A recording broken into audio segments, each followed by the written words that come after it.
Hello, everybody, and welcome to the Digital to Dice podcast. I am Dave. I'm Ron. And Ron, we got episode 90 today. What do you got for me? We are riding down the Mass Pike with Julius Peppers on the way to go see D. Scott Howard on the other end in Seattle. Oh, wow. There we go. Yeah, so we got the Mass Pike is Route 90, and we got Julius Peppers is number 90 as well. We're picking up Al and the nurse on the way, and we're going out west to visit our friends in Chicago and eventually to see D. Scott Howard out in the Seattle area. You know, I actually I drove cross country back in 1986, and you took the Pike out there, and I remember seeing a sign for Buffalo when we were on the Mass Pike. You know, Buffalo, so many miles. It seemed like a week went by, and we were still seeing signs that said Buffalo X amount of miles. Buffalo is so far out there. I didn't think we'd ever get there.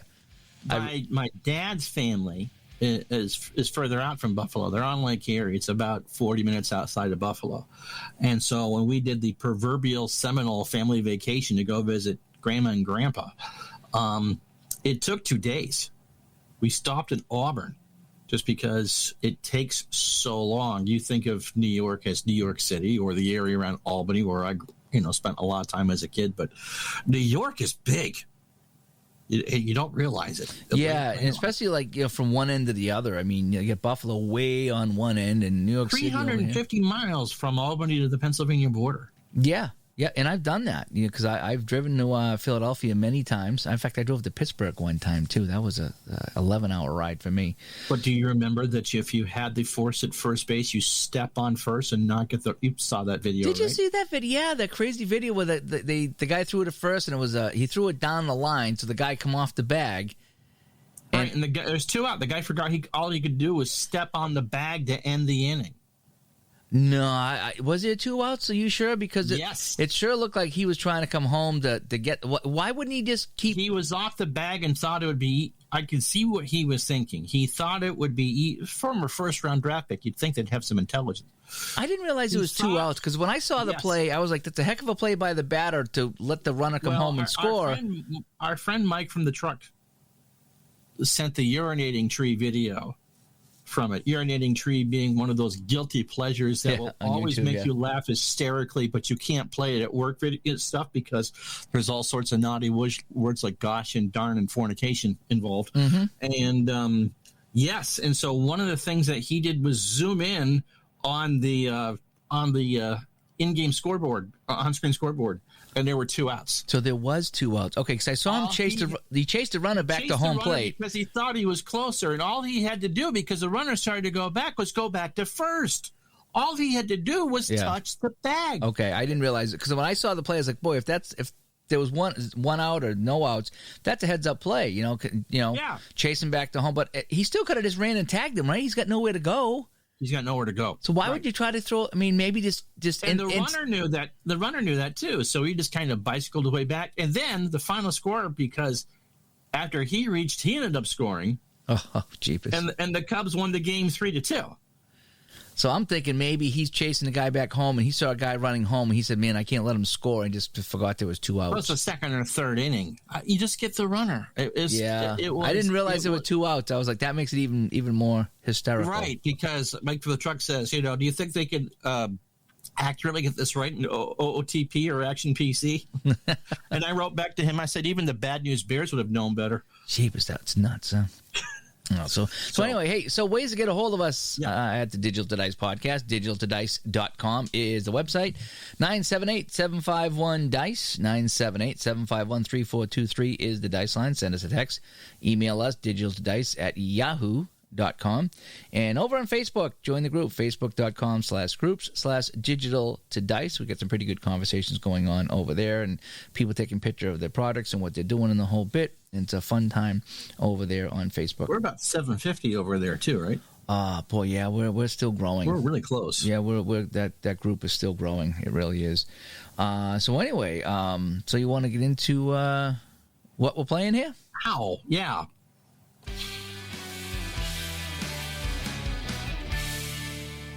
Careful when I kicked there, and it didn't feel like a pillow, and the cat's not in here. All right. I guess I'll start since you're quiet. Pretty much a quiet week. My 49 replay in baseball is, well, now we're in September. We just finished August yesterday, as a matter of fact. And although you can get your Yankee World Series tickets at either Gate 4 or Gate 6 of Yankee Stadium in the Bronx for the 49 series, games 1 and 2 I think are in New York. The Giants have joined the fray in the National League. And so the Cardinals and the Dodgers are tied as we head into Labor Day weekend of that replay. And the Giants have cut that deficit down to 3.5. And so it really is a 3-team race with about 30 days to go. So you got a little bit of drama there. Well, the National League race that year was good. Brooklyn beat out St. Louis. So the Giants are 2 years early. And that. So at least we get some drama in the National League. When you come down the stretch like that, you got a month to play. Do you really weed out the bottom teams? Do you not play them anymore, even if they play a good team, or do you strictly go with the top teams from here on in? I think you kind of have to at this point, because every game we get down the last 2 weeks, and it really doesn't matter if they're in last place, Cincinnati or Chicago. That game for the team that needs it means the world for their survival. You can't get into, St. Louis and Brooklyn only play 2 more times. They've played 20 times already, so they only get 2 more cracks at each other, and they're both in St. Louis. And I think the Giants and Cardinals played, So yes, in fact, in the 78 replay, I don't think we did a Cleveland game until the last 2 weeks of the season, because they played the Yankees, and they kept beating the Yankees. The Yankees couldn't put that division away. I forget, it wasn't Boston. I think Baltimore and Detroit still had a shot.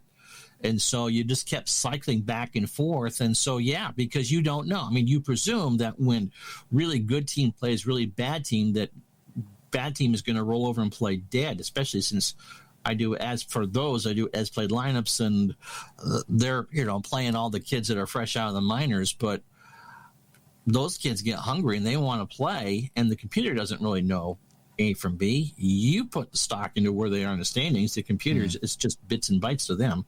You can't program emotions.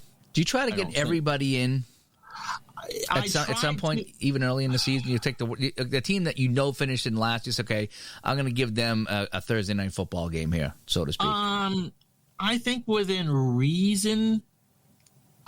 First couple weeks of the season, I try to get in league champions regardless of where they are. I think the first game I did for this replay, was Cleveland and the St. Louis Browns, thinking that would be it for the Browns and they would get their appearance. But some teams are just so bad.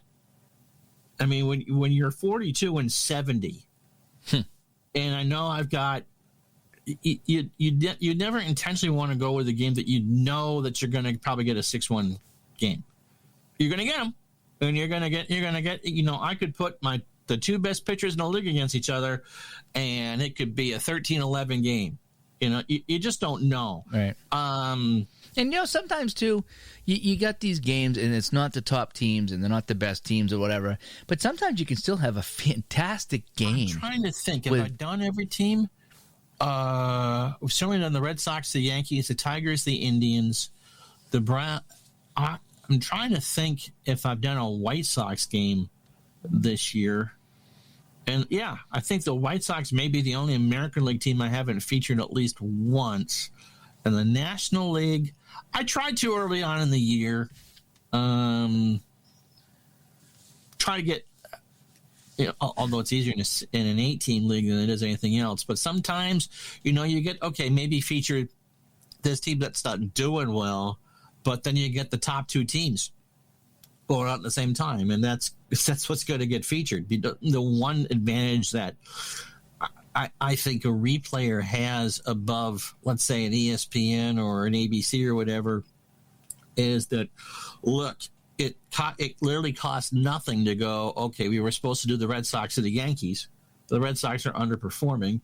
We got the Cardinals and the Giants 5 games apart. it's a button press. You take the H off of one team and you put the H on another, which means human control, as opposed to rebooking hotels and sending over mobile units and all that. Like, no, we're stuck with this because we've already committed to it. And so it's easier, right, especially after the first month, to commit to what you think the better game's going to be. Now, Cincinnati, who I don't think I've featured in this replay, has some big games against some of those top three teams. And we get down to it, like, no, for these teams, it means the difference. And while I would avoid that matchup in July, because there's usually a much better matchup, if it means something to you, especially the last 2 weeks of the season where, you get more games, then yeah, you're going to get featured. But it's harder in a more modern league because there's just too many teams. Yeah. And, I'm not wasting a game in July and August with the Seattle Mariners if they're 20 games below 500. If they're playing the Royals and the Royals need that to stay ahead of the Rangers or the Angels late in the year, yeah, it's going to get shown because the Royals need that game. But that's everyone's prerogative. Yeah. In a football replay, you just couldn't do it because there just aren't unless you're going to show 5 games a week. Yeah.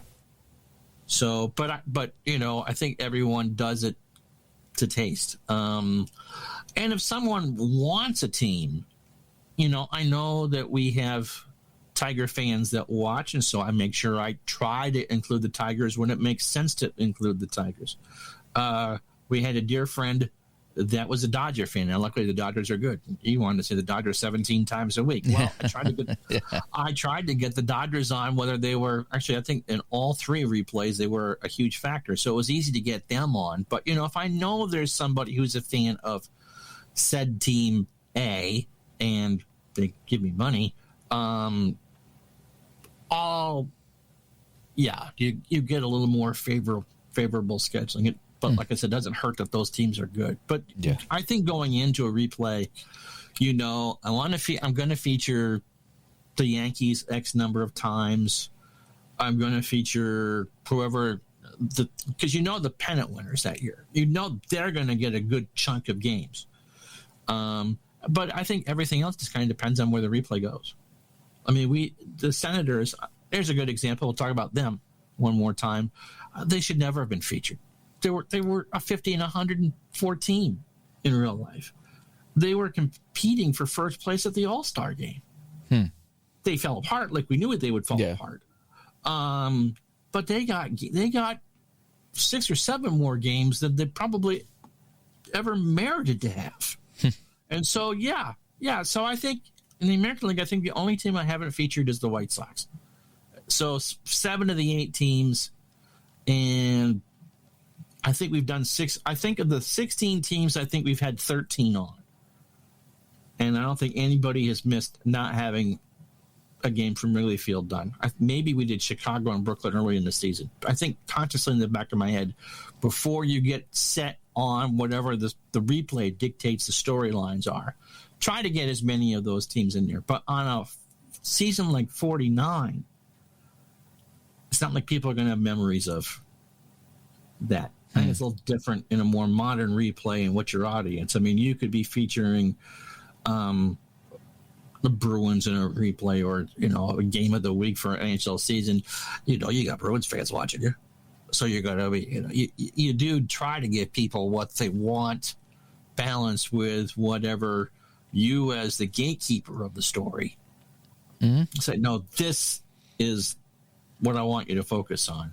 I tell you all the game results. You see the standings. It's not like we're keeping anything a secret, but again, I think with any, if Mike from the truck is listening, well, any television or broadcast producer would say, we just can't get them all. We simply cannot get every good story. Yeah. So that's the difference between the live broadcast as opposed to This Week in Baseball, NHL Tonight.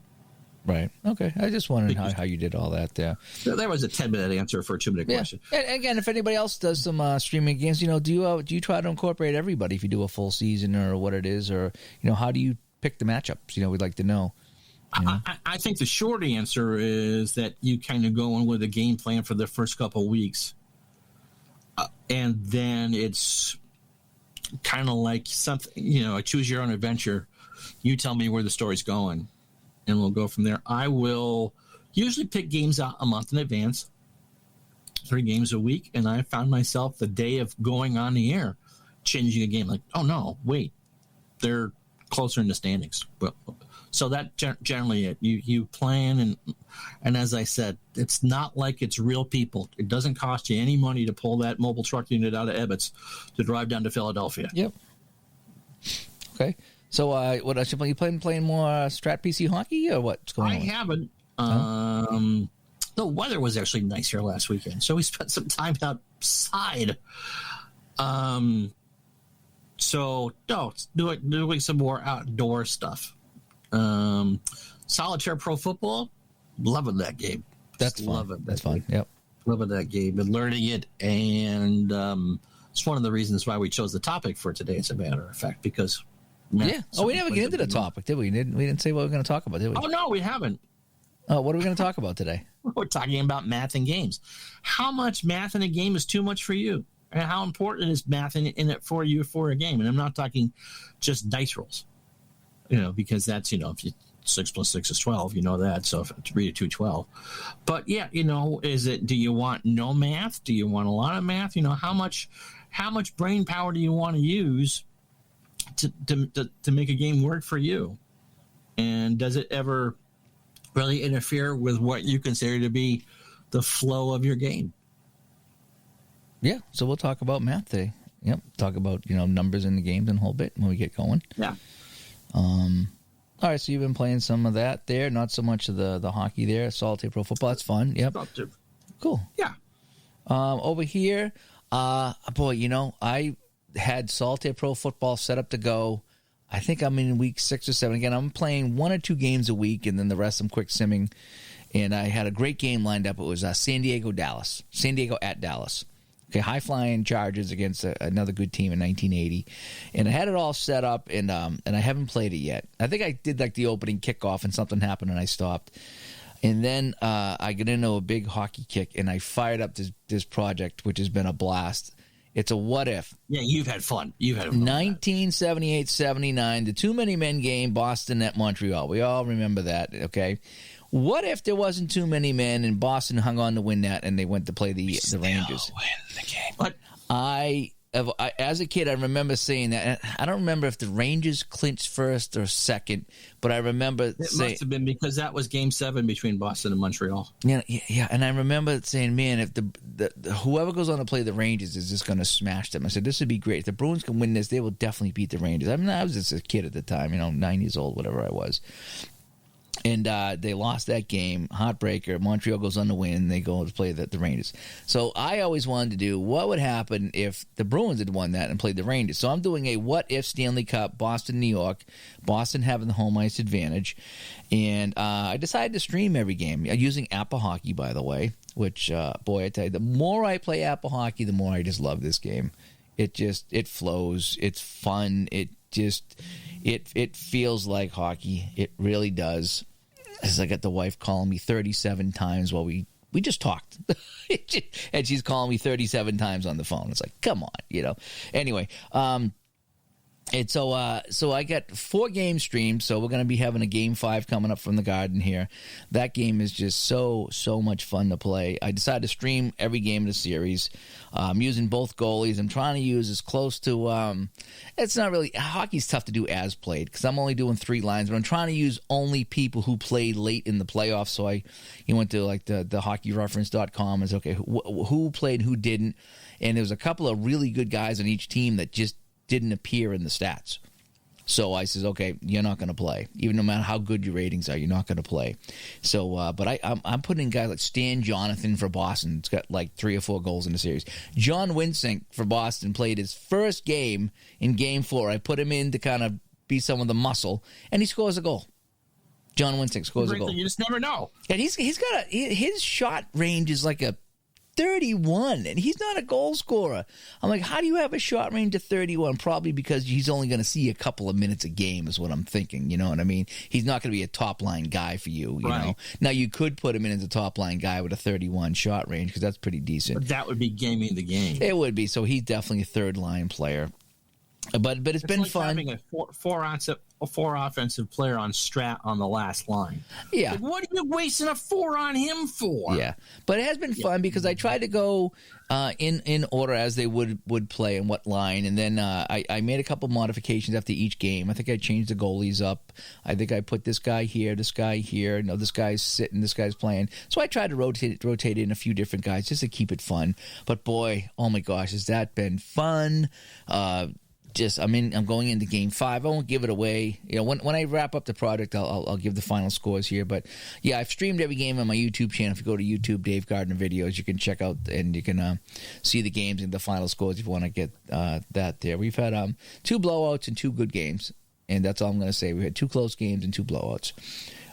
But yeah, Apple Hockey's been really, really fun with that. Streaming a little bit more shootout and kind of getting back to the question of what teams do you stream? Do you try to get everybody in? I had a situation where I still had 2 or 3 games to play on November 4th and 5th, I think it was. Mm-hmm. And I like to try to go right down in order so I can play the games and then input the stats into the program, okay, is what I like to do. I don't like to go too far ahead of that. I think I did one game. I think I did a Boston-St. Louis game. I skipped ahead of a day when I streamed so I could have decent teams. But I was just sitting here. I didn't feel like setting up Appa. My knee was really hurt. I hurt my knee walking the other day. I was in a lot of pain, but I was like, I need to play shootout, so it gives me an excuse to play shootout and stream a couple games.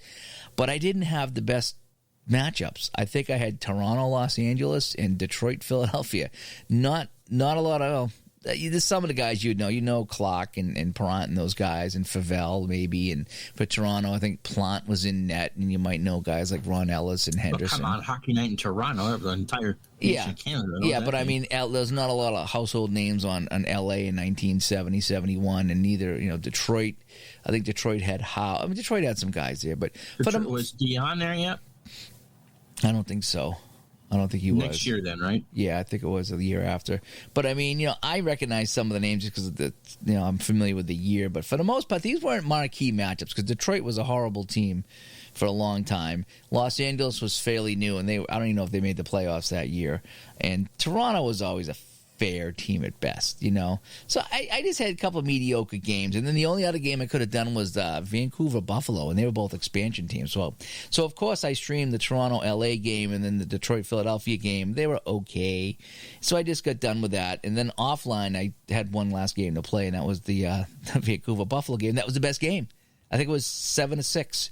It was like 2-0 Vancouver, 4-2 Buffalo, 6-4 Vancouver, 6-6, and then Vancouver scored late to win it. That was the best game of the 3, and it was between 2 expansion teams. It can be. It was the best game, and I was like, man, why didn't I stream that one? Because you wouldn't know anybody. I mean, you might know Gilbert Perreault and Roger Crozier, but aside from that, I really don't recognize anybody on those teams because they were 2 brand new teams at the time. And but that was the game of the day, and I didn't stream it, but that's all right, So going back to the joke in the mid '80s when the Braves were bad again, and they'd be on TBS all because he owned their Pirates, Braves, America's team. Okay, it's a 1690 Pirates against the 60-90 Braves. Yeah, America's team. Yeah, I remember that. In front of friends, family, and girlfriends at Atlanta, Fulton County. When I was younger, in late 70s, early 80s, I don't know where the heck we got this thing, but I had a record, and it was about the Chicago Cubs. It was a 33 1/3 record, and I played it. And I remember that the guy talking about the Cubs used to be so bad that if you got shut out, you were Chicago'd. And I don't have it anymore, obviously. But I mean, I remember we used to listen to records as a kid, because that's the only way you could get this stuff. But there was a Chicago Cubs record I had for some reason. Yeah, and it just yeah. And I don't know. I have no idea what year what was, but I was obviously in junior high, and I'd listen to anything baseball at the time. But all right, so so that's all I've been playing. Apple Hockey, have that streaming. Shootout Hockey, been doing that. I don't know. I think I played some more replay PC baseball. I streamed a couple of those games. The Dodgers and the Expos. Yeah, that was a fun one there. boy, I love replay PC baseball and PC basketball. Those are just so fun to play, and the computer games, they're done awesome. They really are. They're so good. It's cards and dice on the computer. It feels like cards and dice. It acts like cards and dice. And it just does all the math for you. So that's a good segue into our topic of the day, which is math. Math. There we go.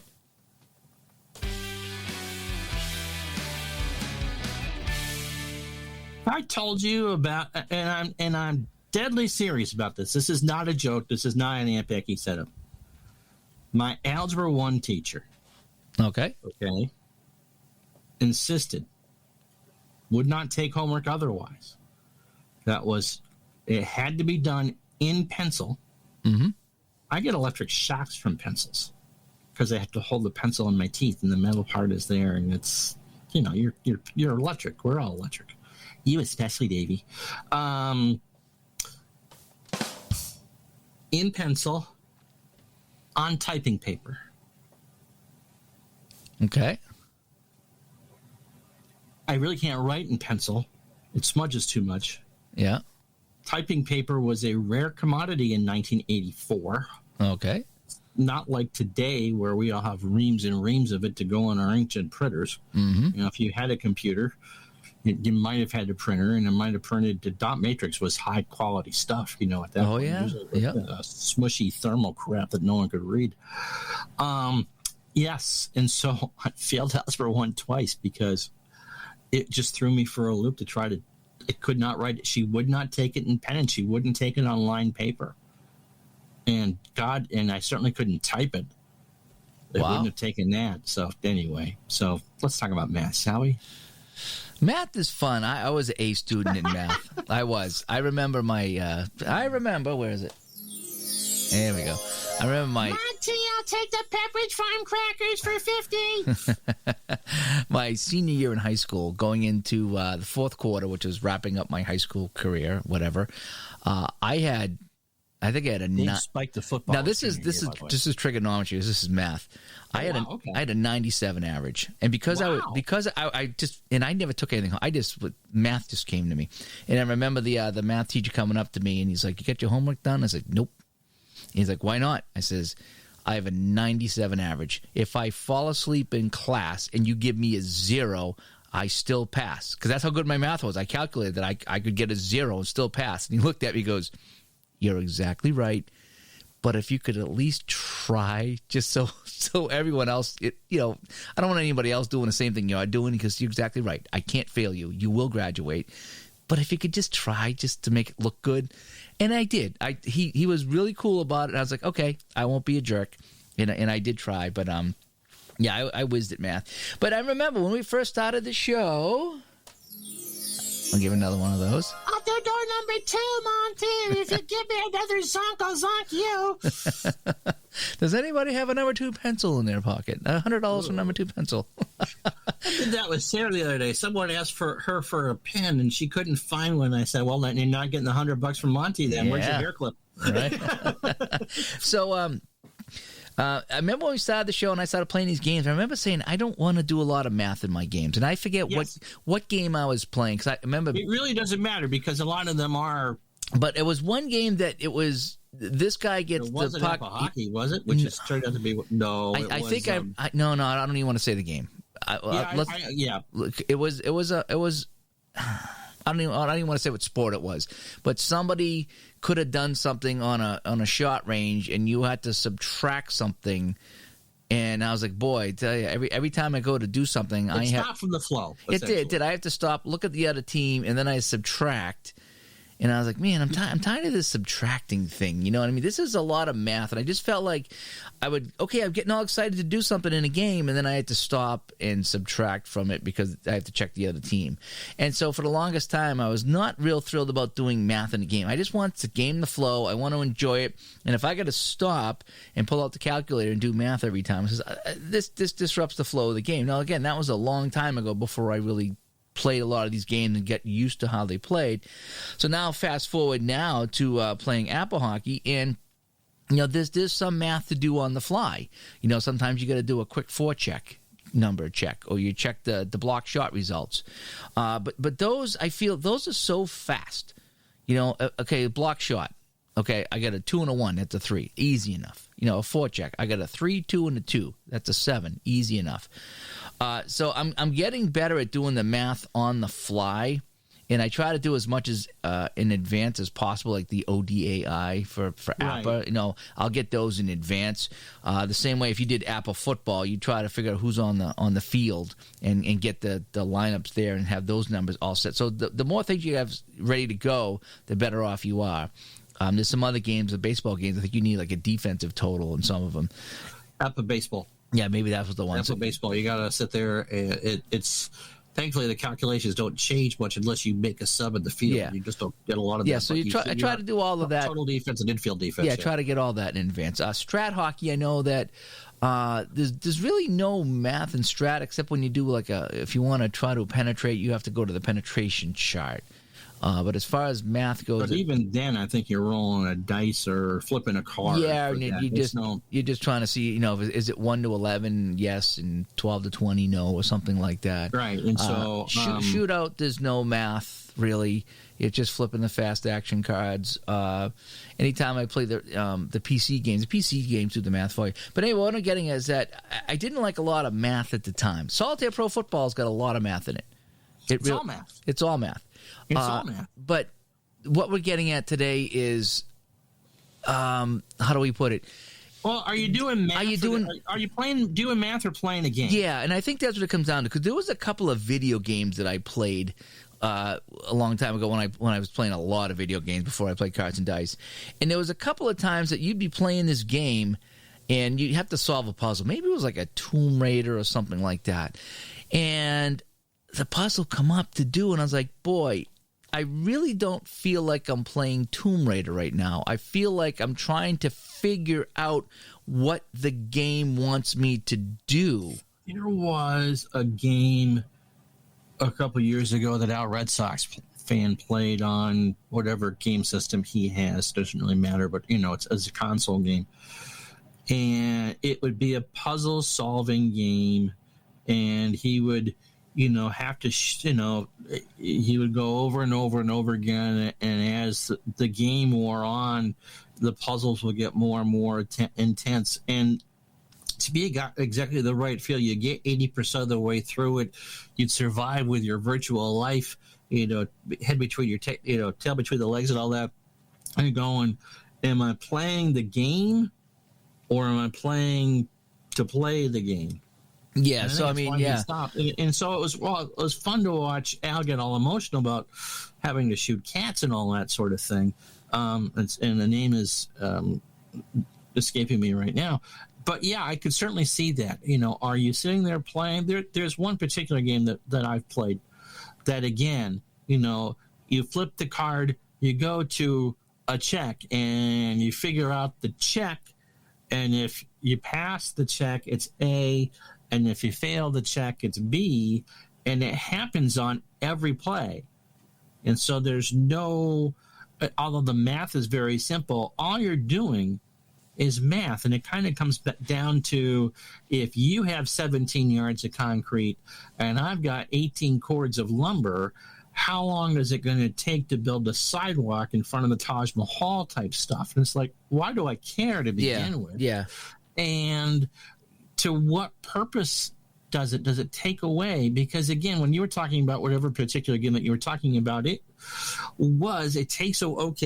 so your essence, it's hockey. So Bork has the puck, and Bork is going to try to find Neely along the boards for the inside shot. Now you got to go, okay, Neely's a 4, and Bobby Orr, somehow playing defense for Chicago that week, is a 2, and does Sally order her 50 pepper? Yeah, it's how much math is too much. I guess it depends how it's done. Like, let's go back to Solitaire Pro Football for a second. So you have a rating for the runner, you have a rating for the defense, and that gives you a number. So and a rating for a quarterback rating on a pass and a receiver rating on a pass. So there's some math. So you add the two for a regular pass. Well, for each pass, you add the two together. You roll for the defense. It gives you a letter. You cross-check against the defensive chart for that team, and you're going to subtract even for our run play. So let's just use Thurman Thomas, for example, 88 Buffalo. His average is a 3. So your base to start a play is a 3. You roll for the defense. Let's say the defense is a -2. So it's 3 minus 2. And so your new average is 1. And then you flip the next card, and it's 1 plus or minus whatever the result is on the card. But kind of like what we talked about before with dance steps. Okay, I need to do this, I need to do that, and I get that. It's okay. You can kind of translate it into something you can see. A 3 is probably below average runner. So there's chances to get some good gains, but below average runner. And you can, I rolled a -2. So the line is, the defense is playing really close to the line to shut down the run. And so there's a chance I might get 5 or 6 yards out of it or not. And so you can just kind of see how things that game somehow that math flows even on a pass. Okay, it's Jim Kelly's a 10, and the wide receiver BB whatever is a 4, so he's 14. Right. The defense is -2, so 12. I look in column 12. It's complete. So now I look at BB. BB's average is 8. I flip the card. It's 8 plus 2. It's a 10-yard gain. It's math, but it's done pretty quick, and it feels pretty good, because when you see that average +2, like, he makes a good catch and he runs for a couple yards. Where if it's an average -6, and you got a guy that's he couldn't turn the corner. Yeah, well, there's some guys. See it in your head. Yeah, there's some guys that have like a 4 average on a pass, like a running back, and it's average -6, so that's a 2-yard loss. So you think that the quarterback goes back to pass, just dumped it off to the running back, and he got hit behind the line of scrimmage. It works. It flows. The math in that game, you're not doing math. You're solving the play at the same time, and that kind of works.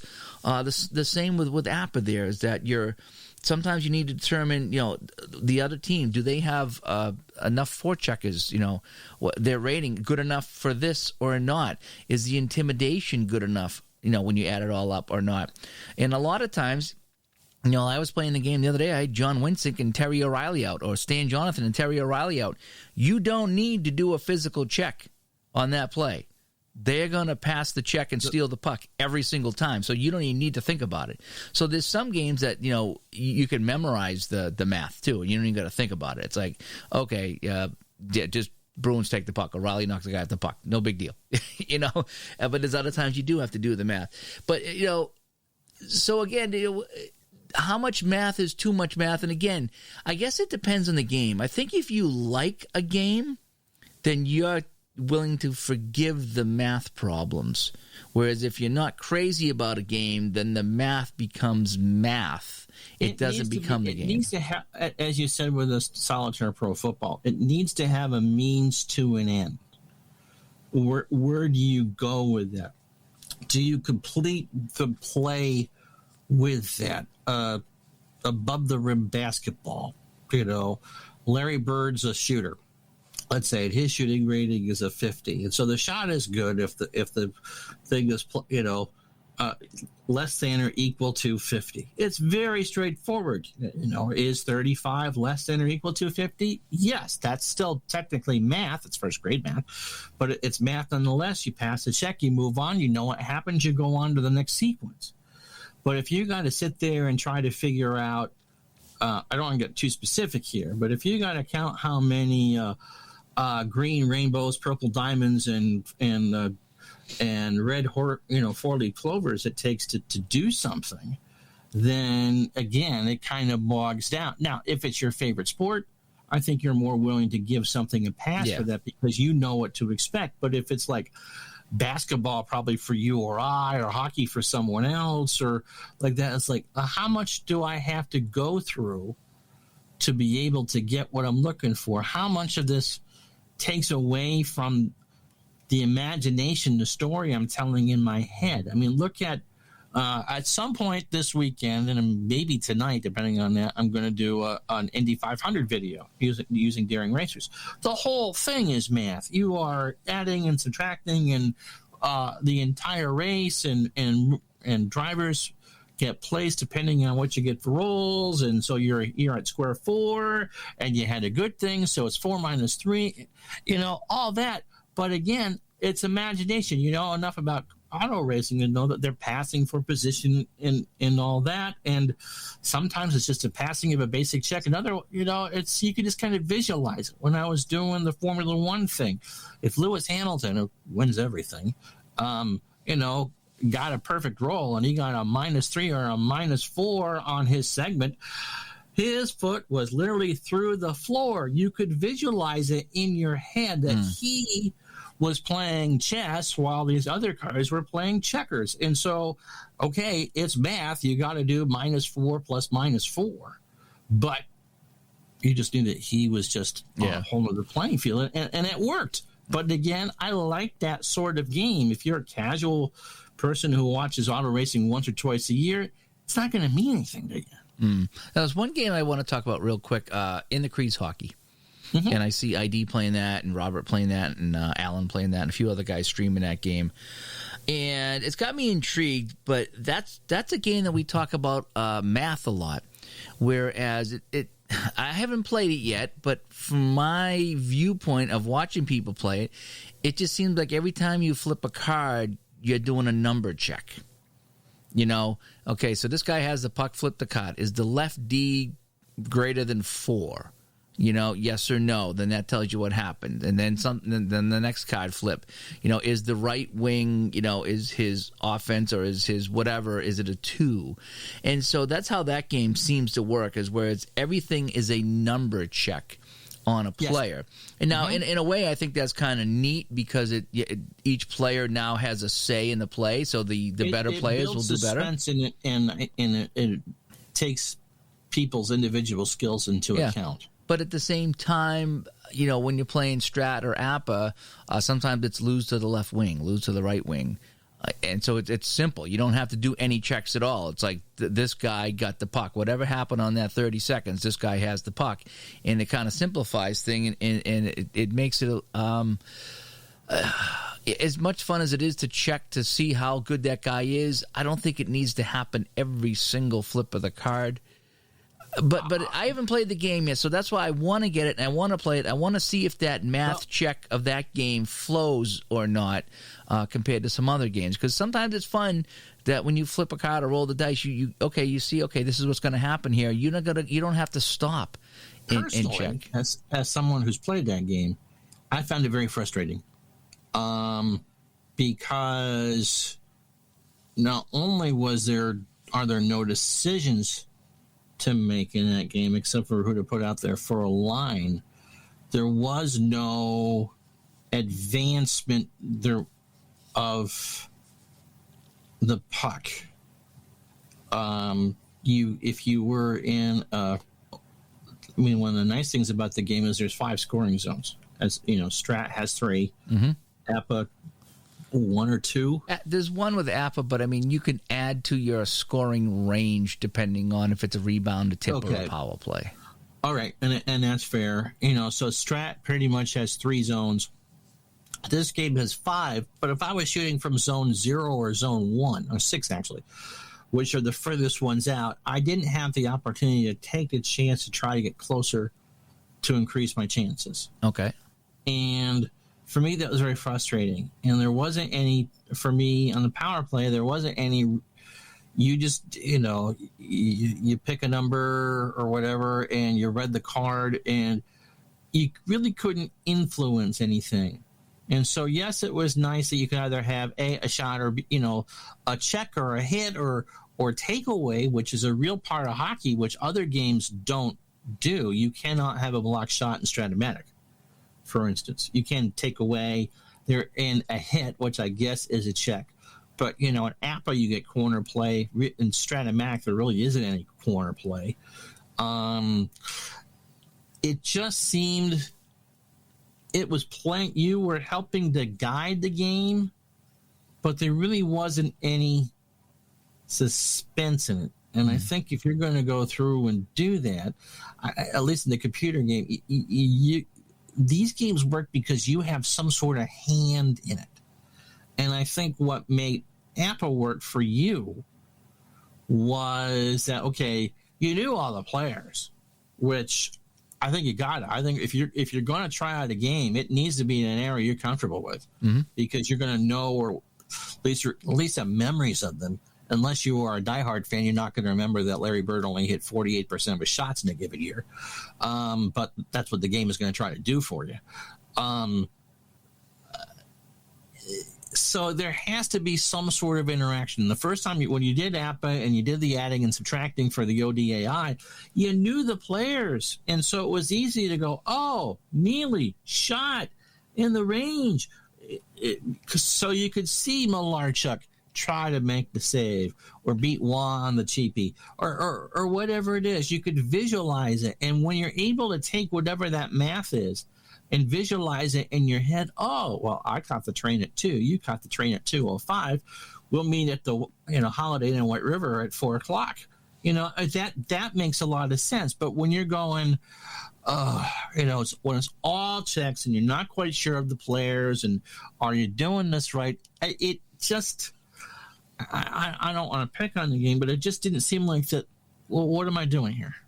Am I better off just to find game 1 of the 94 Eastern Conference Final on YouTube and watch that? Because it's going to be pretty much the same sort of interaction. Again, I think it depends on what sort of interaction you're looking for and what kind of deep contact that you want. I think for me, that's why Solitaire Pro Football works. Although it's all math, it's just like you with APA hockey. You're sitting there and with your chips and your beverage of choice, and Kelly's looking around the pocket. Kelly throws the pass. Oh my God, it's caught. Oh, he got caught 3 yards behind the line. How could you call that? Or how could you be 3 yards But short? you start to memorize that too, because again, that when Kelly passes, he's a 10. Right. And the receivers are the 3s and 4s, and so when you go to pass, okay, right off the bat it's a 14. What's the defense going to be? -1, 13. So it's simple. I just was going back, look at some of I did a video a few months ago, Gridiron Wars, the Downey football game, and boy, oh boy, that was some math. And I had to go back and watch that again. Now that I'm getting better with math, I don't know if I would enjoy it more or not, but that was... For you, that was more, I got different teams had different settings, and I think we agreed through conversation, and if you just left it at the basic setting, it was going to be close enough and the game was more enjoyable. I think it was the defense was what it was, is that you would roll the dice depending on what down and distance, and that would determine what defense was used. So you had an offense picked, and I think the same with the offense. So I think you had an offense variation and then a player variation and then a defense variation. So you were going from this chart to this chart to this chart, and then you would run the play and do the math for that. So I remember my head just spinning with that game, saying, wow, it's like all I'm doing is math. I can't visualize the play because I'm doing 4 or 5 different math equations here, and it's... Maybe if I went back now after playing Solitaire Pro Football, it might get a little clearer. But I remember... a little clearer, but there's so many different steps involved. That's what it was. There was so many steps in that. In that, solve for X. Well, X needs to take himself to therapy, and X needs to start solving for himself. And I think if football is your game, and I think a lot of this goes into what specifically is your sport. And I think you are a lot more open to more, not you specifically, Dave, but you out there in podcast land are going to be open to more specific instructions the more you like that particular sport. Where I'm a casual football fan. I like it. I certainly like the era that I'm playing, and I can figure out the rest of it. I don't want to sit there and go, okay, my offensive lineman's an 8. I got to, because he was able to make the block, he passed the block check. So I did. That's like learning to do a foxtrot when you're just kind of swaying back and forth. Is it going to get me anywhere? No, it's get back to the basic thing to stop you from doing that. Again, that doesn't mean that the game is badly designed. It just means that it's not what I'm looking for. Now, all these games are game. generally, like you said, these games are all math. These guys are all numbers. They're all formulas, and we get all that. But can you get past, I guess the big thing about math, can you get past the number and put a face on that, put a jersey on that number, and know who it is? Can you? Is that Thurman Thomas running up the middle for 8 yards? Can you visualize that? If he's a 3 and the defense is a 0 and it's an average +5, he gains 8 yards up the middle on that play. Can you visualize that, or are you too busy doing math to enjoy what just happened? I guess that's kind of what we're getting at today in this discussion here, and we can ask the audience that too. How much math is too much math? Does math work for you? And I know some games have the fast action cards, and you just follow along with that, so there's no math in some games. And I know that the deeper a game becomes, the more math might get involved, which means it's more accurate because now you're including a lot more statistics. Well, the more variables you add, the more the more numbers you can add. And so you might have 1,000 different dice roll combinations literally on an even play. And when you get down to that percentile, which is 1/10%, literally anything can happen. You can make literally anything happen. Yeah. So again, it's how much math are you willing to do? I think Ron put a good. If you like that sport or that game or that season, you're willing to put in more time to that. But again, I played some games, especially early on when I started playing the cards and dice, and I was like, wow, I am just sitting here looking at numbers before I can do anything, and it's just not fun. It comes down to fun, and there's been a couple games that the math ruined the game for me, for the fun factor. Yeah, not a badly designed game. Other people like the games. For me, it just the math took away from the fun of the game, and that's the only way I can describe it. And there's just some games that I play. It's like, yep, not really enjoying this here because I got to stop. I like your putting a uniform on the play.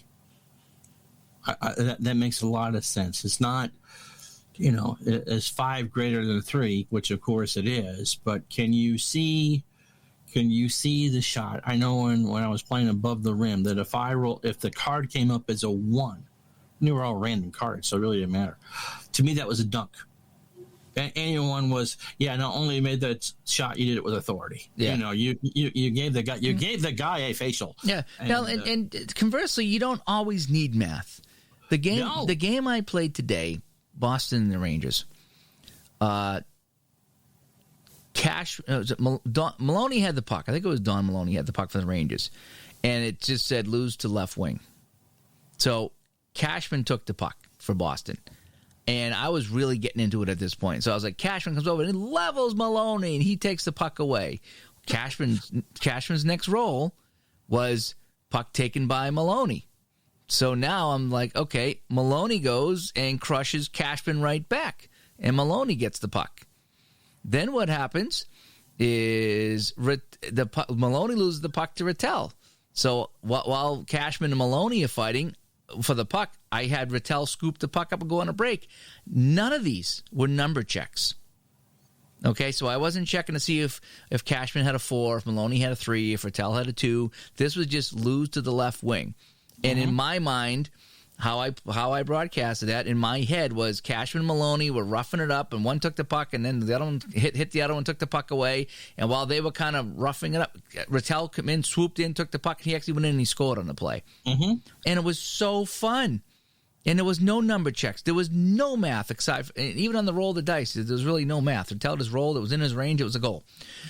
And that was so much fun with zero math on that play. Now, again, would it have been fun to check the ratings on Cashman and Maloney and Rattel to see who got the puck? Maybe.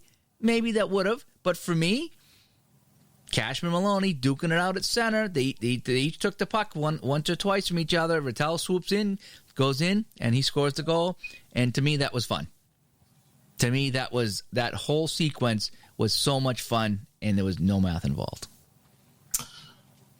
Tight game, Stratomatic baseball. Late innings, bases loaded, 1 out.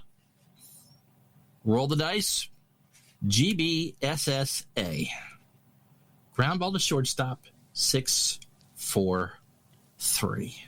No math. Yep. It's an automatic double play. Mm-hmm. Or an app of baseball, 6-6, 1, goodbye, home. Again, you can make them as difficult. You can make them as easy. As Dave said, they're all math. Every bit of this is math. How much of the equation is left for you to solve is up to you, whether you like it. I like Sudoku puzzles, which, again, it's all math. You have good at 9 squares and everything. Yep. I like math, too. I like math, too. But, again, we're talking about, does it work in your game? Does your game of choices, it must do the math well if it's your game of choice. Are there other games that just the math didn't work for you? You felt like it was math. Again, are you playing a hockey, football, baseball, basketball, golf game, boxing game, or are you doing a Sudoku puzzle, whatever it is? And I guess that's where it comes down to for me is that, am I playing a sports game? Can I visualize a sports game, or am I just doing math? Am I trying to figure out the game rather than enjoy the game? The Shabini games are pure math. You are figuring it all out. And for something like Australian rules football, some of the more sports that you better like it. You better like it. You better use your imagination, because whether you are running NASCAR at Daytona or Formula One at Monaco, it's all the same thing. It is just you and your imagination. Yeah. And I'll work at that to get the feel of being at Monaco or being at Indianapolis or being at Churchill Downs. That's what I'm looking for. But if you're like, nope, I'm not feeling this. Yeah. Again, there's nothing wrong with that. Yeah. A game like Payoff Pitch, you roll and you look to see what the pitcher's delivering for a pitch, kind of, sort of. Is it tough? Is it in play? What is it? And then you go and you look at the. Is that your siren over there? Yeah. I couldn't tell who it is. I have headphones on. Yeah, no, I said the secret word. The duck didn't come down. I didn't win the $100. Ah, bummer. You missed the.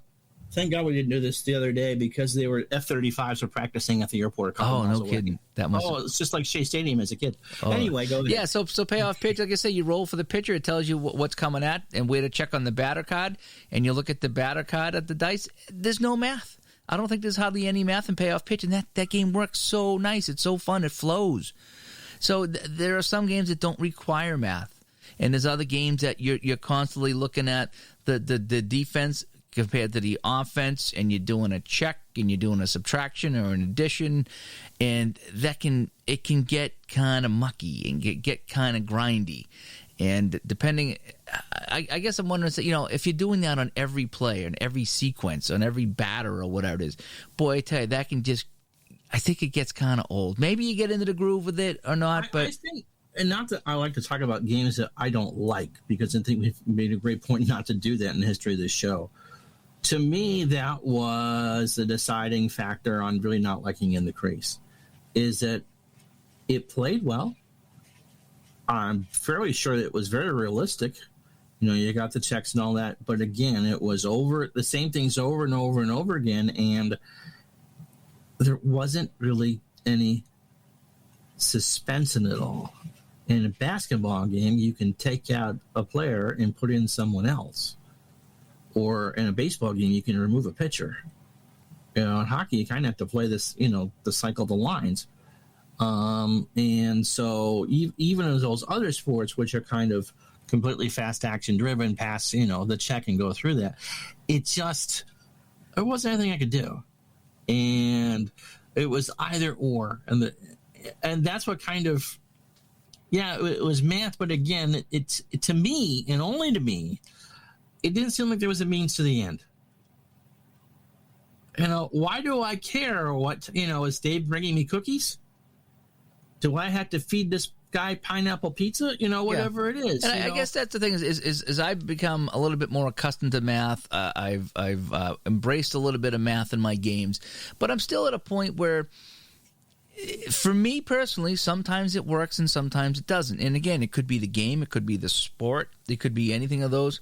Yeah. But again, I'm willing to do some, but when and we're kind of repeating ourselves here, but when it feels like you're doing a Sudoku puzzle rather than playing a hockey, basketball, football, baseball game, then it's not fun anymore. Because I want to feel I'm playing a game, and I know the players have ratings, and it's all about crunching numbers and a whole bit, but how much math can you do in a game on a football play to make before you've checked out of the game and gone into just solving a puzzle? Played 2nd and 10 with all the dice rolls on, and it's 4 or 5, and this check on this table and check on that table and pass this check. Again, it's an accurate football game. No question about it. But if you were sitting there trying to play that as a cards and dice thing, you'd be... Yeah. Now, the play, speaking of Play.com, the Hockey Blast is very unique, whereas they use symbols. Yes. So it's math, but it's with symbols. It's almost like a picture menu. So it's like, okay, who has the most triangles gets the shot? Does the defense have a circle? Because they'll steal the puck if they do. That's kind of ingenious. That's an ingenious way around doing a lot of math. So again, if you're going to take the shot in Hockey Blast, you add up, how many, if you have an assist and you get a, two assists and one guy's got scissors, well, you get a 2 and you cut it in half. So there's a tiny bit of math, but it's very, very simple math with Hockey Blast. So they do a good job of incorporating the symbols into the game instead of a lot of the numbers. There's still some numbers. You still have stars. I think they use stars for the shots and stars for the assists. You add up the stars. And again, you're not adding up 5, 6, 7, 8. You're adding up 1, 2, 3 stars maximum at a time. So again, if you're doing smaller numbers, the 1s and 2s, and you're adding those up, it's a lot easier than if you got, okay, I have a shot rating of 1 to 30. And I have to subtract 4 from this. But I'm on the power play, so now I add 2 back to it. Now it's, oh, my God, now I'm doing a lot of math to figure out this shot. And so Hockey Blast does it very uniquely. Again, I think I played some Hockey Blasts a couple weeks ago. Right, Blue Racing does that well, too. Can I overtake the car? Yeah, that's a unique way of doing math without doing math, where it's like you roll the dice to see, you have to pass the gas pedal check, and then you got to pass the brake check. So it's not so much math as it is, okay, I need a 6 on this dice and a 3 on this dice if I want to make this work. Right. And you rolled a 5. Okay, so it doesn't work. Yeah, and so it's a different kind of math with play, and I give them credit for finding a way around math and making it about symbols and making it about a little bit of math. You got 3 gas pedals. Okay, so you need to go. You need 3, 1, 2, or 3 is fine, but a 4 or a 5 or 6 is not fine. Right. So it's more visual that way. And again, it builds drama. Oh, yeah. Oh, absolutely. Yeah. Is having to build drama. Yep. There has to be some sort of anticipation. It's not just numbers in the sense of numbers, but I think one of the football games I played, it was on an interception. So you roll possible interception, then you got to go and check the guy that might have intercepted it, so you identify the guy that intercepts it. Then you got to see if he has a good interception rating to intercept.